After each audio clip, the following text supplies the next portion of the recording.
All right. Thursday practice. Guys seem good, energetic, confident in what they're doing. Felt good. We had a real good week. I think they liked the week of practice we had. Looking forward to the game. Looking forward to go up and compete and play on the road. I mean, good teams got to go win on the road. Very tough challenge. Clemson's a heck of a team, but we're looking forward to the opportunity to go up and compete against them. Questions? Never as simple as one thing, but 2, 3 things that you guys definitely have to do to pull off the upset. Come with that. Come ready to play. Lock into what we do. Don't have self-inflicted wounds.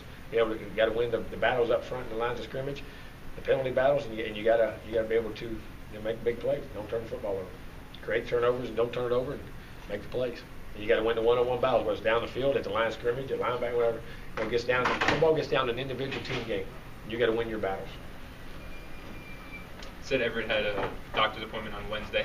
He was cleared. He's good. He can play in the game. Is he going to start? He can play in the game.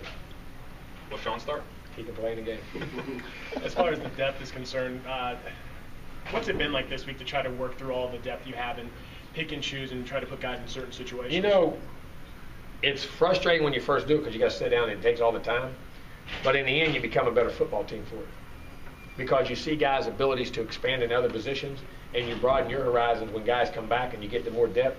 But then you also can broaden your offense because you can change different personnel groupings to get to to other personnel groupings. And you got one personnel group, and then when you switch people positions, it can become a totally different personnel grouping by how you call the plays and do the things that way. So from that standpoint, it takes time, but at the same time, it can be very developmental and very beneficial to your football team.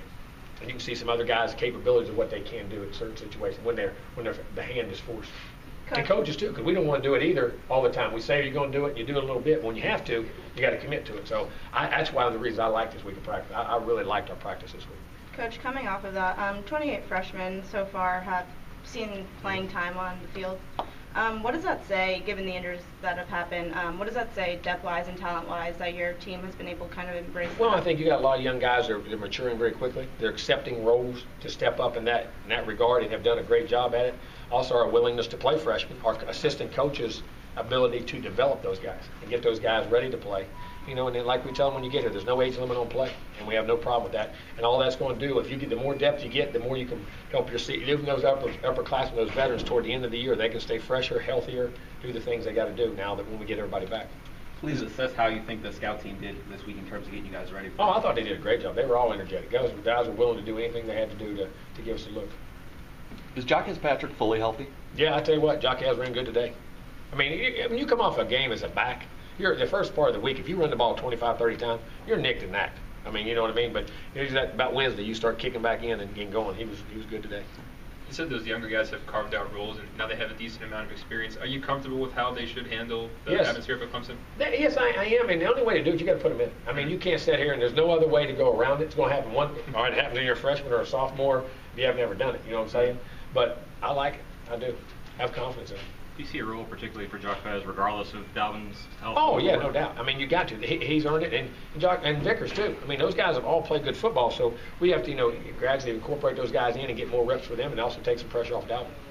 Dalvin practicing every day this week, encouraging for what he can do on Saturday? Yes, possibly? I mean, especially the last 2 days, been encouraged. So he'll be available? Yes, oh, yes. Terrence Smith hold up throughout the week? No, he held up all week and had a real good week. How did Niall do today? Everything I heard is good. I'll have to wait till the report till the doctor checks him again, after that. But everything seemed good. Was he practicing yesterday too, or just? Yeah, he did some reps. He didn't do he did a partial practice yesterday. How's Pender coming along? Actually, good. Pender's ready for the game. Pender can play in the game. Pender's available. The doctors, I mean, he's okay. They checked his lungs. Everything is good. Getting his wind back. He practiced the last 3 days really hard, and looked good. Surprised? I know you had said that he'd be able to get the weight back pretty quickly, but you're still surprised it's been. That guy's resilient now. He's a tough son of a gun, boy. He's a tough sucker. Injuries? I would say yes, but with him, I don't want to say no. I mean, he's got there's some things inside of him now. Mm-hmm. When you can get a player like that who you weren't maybe expecting, that's great. That's a great lift. I mean, it feels very good for your depth and everything else, and a guy that can make plays. Is he back to what his playing weight was, or he still got? I don't think it's quite there, but it's pretty close. I don't want to say he said he was 100, 200, 201, something like that. I'm not sure if he was 206 or 204 or something like that before, I think, something like that. Is there a chance he'll play on Saturday, or you Oh, might yeah. want to hold him back? No, there's a chance to play. Got a chance to play. We'll wait and see. All right, injury report. Featherston's out. Derek Kelly, Marcus Lewis, Cole Minshew. That's it. Our guys are out. And then, of course, the guys out for the season. Which I guess are Bello Green, Lyons, Marshall, and Whippers. Now would be like the game time, depending on when you Who's get that? back. Now. Yeah, we'll have to wait and see how he talked to the doctor afterwards and how he did today. Is he a guy that, because he's a senior, he knows that they could still start play significant even though he didn't practice this Oh, much? yeah. I mean, a lot of those guys. I mean, sometimes we'll deliberately hold guys Mhm. late in the season when they're getting older, more mature. Guys can do that. Just take wear and tear off their bodies, develop some of the younger guys some more reps at times. We'll do that deliberately. But, yes, Donald definitely is a guy who can do that. If he has to pass the concussion test, when would that be administered? I'm not sure. But today or tomorrow, I mean, we'll clear it. Most don't tell.